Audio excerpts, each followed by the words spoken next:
Here we are, still going with the 1960s episodes of The Twilight Zone. A mindfuck of a show that hits you just as hard as Black Mirror does, and you can definitely see where Charlie Brooker gets his inspiration from. The most recent episode to grace my eyes was the episode Time Enough at Last. I hadn't realised until right at the end that I already knew how the story would unfold, but we'll get to that later. Before I go ahead, make sure you go over to my Twitter @brainpilot_ to see what I get up to outside of YouTube. So without further ado, I'm Brainpilot, and here is a review on The Twilight Zone, Time Enough at Last. The episode starts off with a man named Henry Bemis, who worked in a bank and clearly isn't that good at his job due to the fact that he loves reading. Moving on.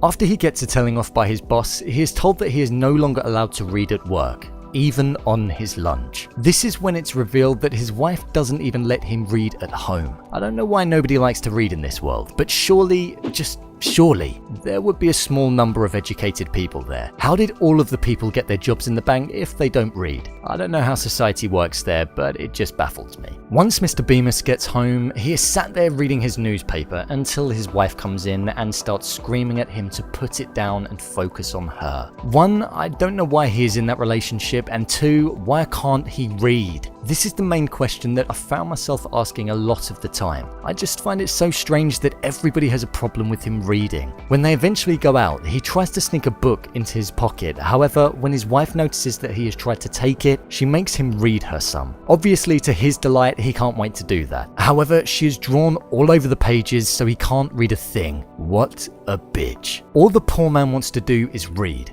Probably immerse himself in a world that doesn't involve her or any of the other characters in it. That's what I take it as. And if that's right, then fair enough. It's a great concept. He wants to escape reality. The next day, he goes into work, and on his lunch break, he goes into a room that is literally like the room from the Family Guy episode where Stewie and Brian get stuck in the bank. Here, a nuclear bomb goes off. Of course, he was probably the only person who actually knew about it as it was in the newspapers. To be fair, he got lucky on that one. When the bomb went off, obviously it was nothing like what we'd see today with the effects. All we got was a shake of the camera and his pocket watch breaking, but it was enough to symbolize what had happened. That's one thing I do like about the show. The fact that how in today's standards, it wouldn't be passable and people would laugh.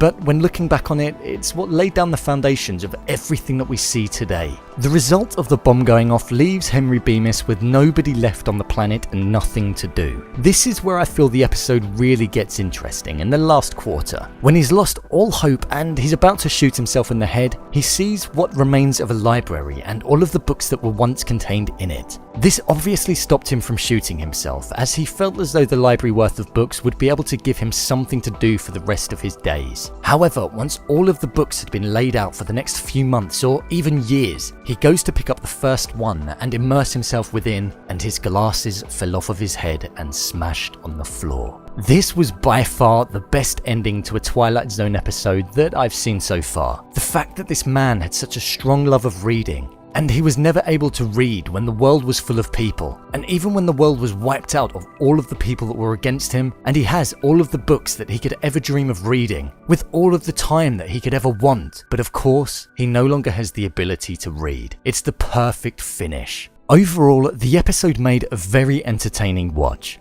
I feel as though it starts off slow, but it gradually builds, and once the world has been destroyed, that's when your attention really does get drawn in even more. It's got a rating of 9.1 on IMDb. Does it deserve that? I'm not quite sure. However, it does have the best ending that I've seen so far, and I would 100% recommend it. What did you think of this episode? Did you enjoy it? Leave a comment down below, and don't forget to subscribe. I'll see you next time.